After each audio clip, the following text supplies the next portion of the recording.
The Monster Hunter Wilds team over at Capcom has been gracing us with daily weapon overview videos, providing neatly packaged around 1 minute long weapon overviews, containing details of the skills and attacks of the weapons and how they'll play in Wilds. Today we're going to take a look at the bow overview, watch through the trailer together, analyze all of the separate components, and then I'll leave the trailer in its entirety for you folks to go and watch again if you like. I'm Lighted Up Dan, and the sort of content I love to produce aims to reduce the overwhelm and unknown of the Monster Hunter games. I've been providing these analyses in long form and short form for the weapon overviews. Once you're done with the bow, you may want to catch some of the others. Very quickly, a massive thank you to those of you who've really turned up and gotten us to around 80% of unsubscribed viewers on the channel, with the majority of you returning. If you enjoy the videos, do subscribe. I'm aiming for 50%. And with that said, let's jump in. First things first, we'll watch the trailer together. I'll maybe have a little bit of input here and there, but for the most part, we'll just watch it through. Then we'll go through, dissect it all piece by piece, and then I'll put it in its entirety for you guys again at the end. All right, this is bow. Dragon Piercer. Sick gear. Mid-range, regular combos. Coatings, weapon, bow coatings, arrow coatings. Charge shots. Perfect dodge, big mobility. Sliding and jumping. Tracer, homing beacon.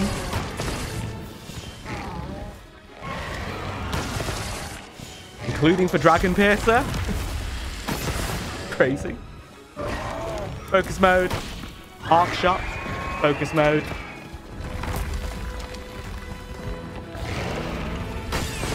Boom. Boom. Sneak attack. Perfect dodge. Spread shot. Power spread shot. Okay. So, we've got our bullet points there. We've got our bullet points of everything that happened. It looks pretty sick. I'm not going to lie. Bow is looking pretty sick.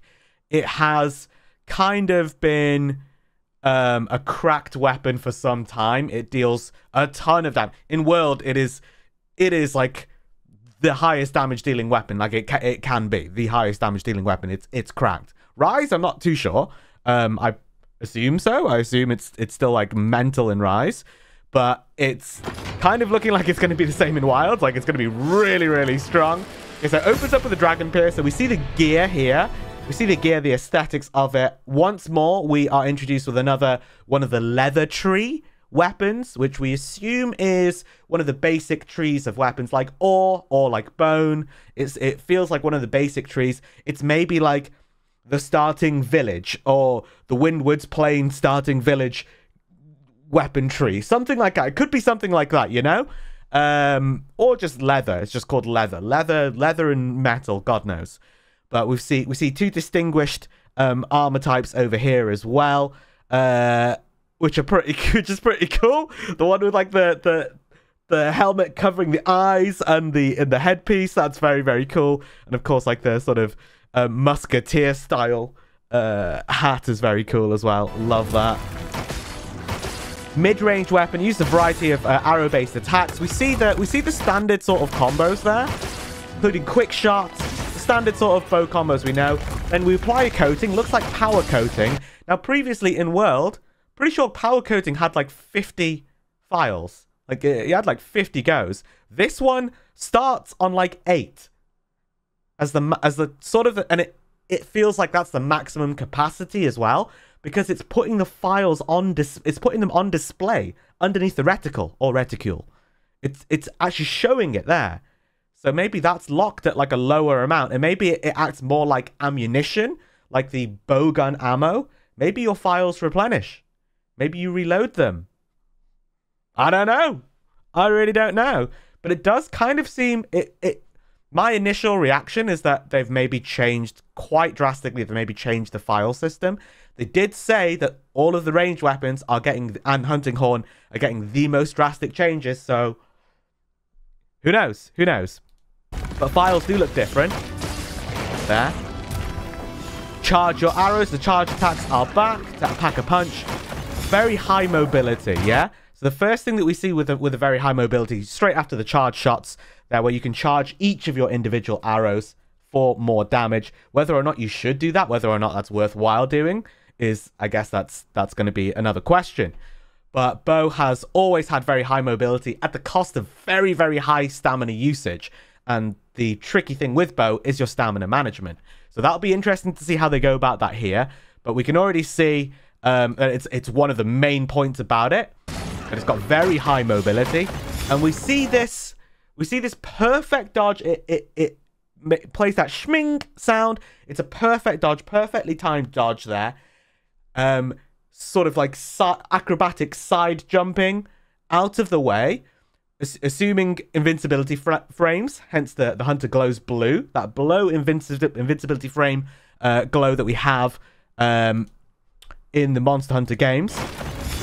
Side jump, blue glow, and I'm not sure if that, because any of the dodges can just dodge an attack through its iframes and not receive damage. That specifically is like a perfect time one, and it activates something. Now, what's it activating? Do you maybe replenish some stamina? Do you maybe replenish some of your files? Maybe that's how you reload those files, if that is a reloading system.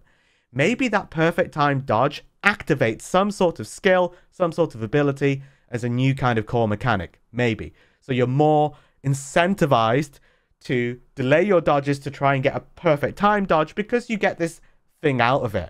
Could be. I would love that, being someone that loves the Soulsborne games and that sort of style of action RPG. I think that would be really, really cool. Let's take a look. One more look at that. There it is. And then just generally good mobility, sort of sliding around the place with the turns, and then a funky hop, a skip, a jump. Whoop, whoop. That's so good. Just like really cool, really kind of cool, really slick, sliding around, rolling about the place. You know what I mean? Being a hunter, doing the thing, sliding, rolling, and then whoop! That's good. I like that. That's good. That's sick. That is sick. Nice jump. Hit a monster with a tracer for the homing attacks that will cause all of your arrows to home on in. So no need for FPS skills there. You can see them going straight over, and then a big dragon piercer. Even the dragon piercer gets homed in. Can you believe it? Even the dragon piercer gets homed on in, which is just crazy. Now that's going to be really, really cool for targeting specific parts. You want to get a part break on the head. You want to get a part break on the arms or whatever. Land a tracer on it. All your arrows are going to go straight there. All of them. That's going to be fantastic for that, for pinpointing, for focusing your damage there. The actual tracer arrow will explode once enough damage has been dealt to it or enough time has passed as well. So it's a damaging attack in and of itself too. So very, very cool, new, neat mechanic there. New compared to World, maybe that's based off something. I've not played Bow in Rise or anything like that. So maybe it is bringing some other element of another game in, but new from World at least. Now we're heading into focus mode. We're borrowing from another Capcom title here. We're borrowing from Dragon's Dogma. This is very much like Magic Archer kind of vibes, or just generally Archer. I think it's Magic Archer vibes. Into focus mode. Set up this lock on. There's arc shot firing over. Arc shots in. Focus mode. Getting all the targets. Getting all the lock-ons. Firing all the arrows into a very quick firing dragon piercer. Target lock on. Fire them all.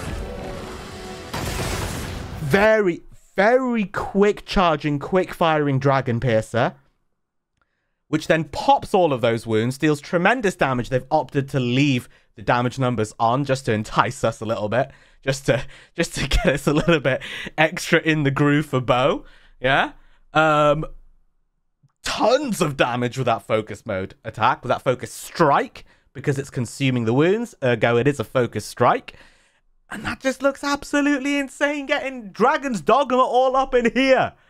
Damn! That looks sick. That looks really, really cool. I'm inclined to think this is a sneak attack. The monster's looking around. Like, huh? Huh?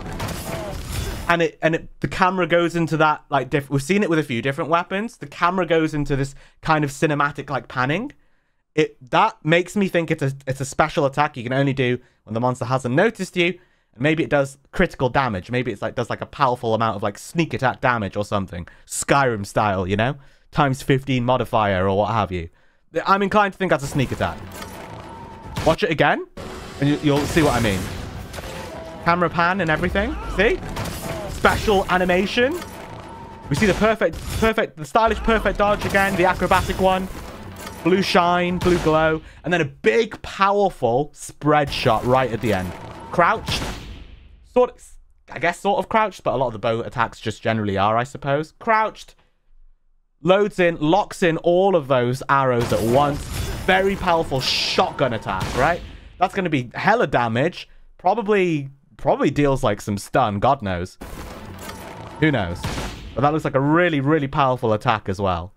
Yeah, wow. Very, very cool. I absolutely love that. I think this has had like a real big glow up here. It looks super fun, super powerful. The things that I would love to see. So we've got Dragon Piercer here. We've got some really cool different attacks. We've got the sneak attack. We've got the focus mode stuff. We've got the tracer arrow as well. So many different cool new elements and features that really add to the bow. It wasn't a lacking weapon by any means. But that mobility, the perfect dodge, the this, that, and the other. I would love to see some sort of mechanics linked in with the perfect dodge. So it replenishes the files if the file system is completely new. The coating system. If that's completely new, it replenishes your coatings, replenishes your files. Maybe a perfect time dodge doesn't consume stamina. Maybe it replenishes stamina. If the stamina management is still a very difficult thing to manage with a bow. Maybe that could be an element of it. Maybe that could be a feature. I would love to see that. That would be sick. Damage seems absolutely cracked once more. Damage seems crazy, crazy high. So I'm sure there's going to be some sort of trade-off. It's most likely to be the stamina management, but we'll see what it is. We'll see exactly what it is. Overall, I think this just looks absolutely sick. Out of all the ranged weapons, I definitely think this is looking to be the most exciting one. Don't get me wrong. The light bowgun rapidly firing, rapid fire rapidly looked very cool. And the heavy bowgun, where you just transform into a transformer, into Optimus Bloody Prime as a tank, that looks pretty dope as well. Don't get me wrong. They look sick. They look fun. What are your thoughts on bow? Let me know in the comments. I would love to hear from you. As mentioned at the start, a massive thank you for really turning up and getting us to around 80% of unsubscribed viewers on the channel, with the majority of you returning. If you enjoy the videos, do subscribe. In addition to these long-form analyses and weapon overviews I've been doing, I've also been covering them in shorts, so do keep an eye out for those if it's something that you enjoy. And now here's the full bow trailer with the audio on and without me talking all over it. Enjoy.